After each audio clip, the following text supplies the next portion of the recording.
నమస్కారం మిత్రులారా. మార్కెటింగ్ గురించి మా 4 వీడియో సిరీస్‌లలో ఇది రెండవది. ఈ వీడియోలో మేము మీ ఉత్పత్తి ధర గురించి మాట్లాడుతాము. ఇది మొదటిసారి మార్కెట్‌లోకి ప్రవేశించడానికి కీలకం. చింతపండు మిఠాయి తయారీదారులు తమ ఉత్పత్తుల ధరలను ఎలా నిర్ణయించారో చూద్దాం. ధరలలో విస్తృతమైన వ్యత్యాసాన్ని మీరు గమనించారా? కొంతమంది ఆటగాళ్లు ప్రీమియం ధరను ఎందుకు పొందవచ్చు, మరికొందరు చాలా తక్కువ వసూలు చేయవచ్చు. ఈ వీడియో ముగిసే సమయానికి ఈ ఆటగాళ్ల ధర ఎందుకు భిన్నంగా ఉంటుందో మరియు మీ ఉత్పత్తికి అది ఇమ్లీ మిఠాయి, చింతపండు మిఠాయి కర్రలు లేదా ఇమ్లీ లాలీపాప్ అయినా మీరు ఎలా ధర నిర్ణయించాలో మీకు అర్థం అవుతుంది. సాధారణంగా ఉపయోగించే మొదటి 2 ధరల వ్యూహాలు. మొదటిది కాస్ట్ ప్లస్ ప్రైసింగ్. లాభాల మార్జిన్ను నిర్ధారించడానికి వస్తువుల ధరకు మార్కప్ను జోడించడం ఇందులో ఉంటుంది. ధరపై పోటీ పడుతున్నప్పుడు ఈ పద్ధతిని ఉపయోగించండి.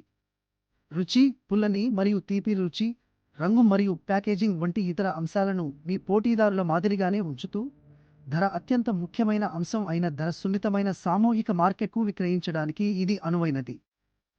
ఉదాహరణకు, 1 కిలోగ్రాము చింతపండు మిఠాయి కర్రలకు ఉత్పత్తి వ్యయం రూ. 135. మీరు మీ ధరను 20% నుండి 30% మార్జిన్ వద్ద నిర్ణయించవచ్చు. అంటే మీ పోటీదారులు కిలో మిఠాయికి రూ. 165 కంటే తక్కువకు అమ్మడం లేదని అనుకుందాం. 165. రెండవది విలువ ఆధారిత ధర.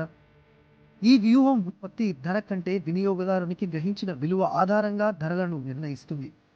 రుచి, రంగు మరియు ప్యాకేజింగ్ వంటి ధర కాకుండా ఇతర కారకాలపై పోటీ పడుతున్నప్పుడు ఈ పద్ధతిని ఉపయోగించండి.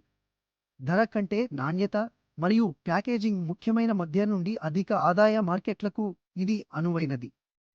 ఉదాహరణకు, 1 కిలోగ్రాము చింతపండు మిఠాయి కర్రలకు ఉత్పత్తి వ్యయం రూ.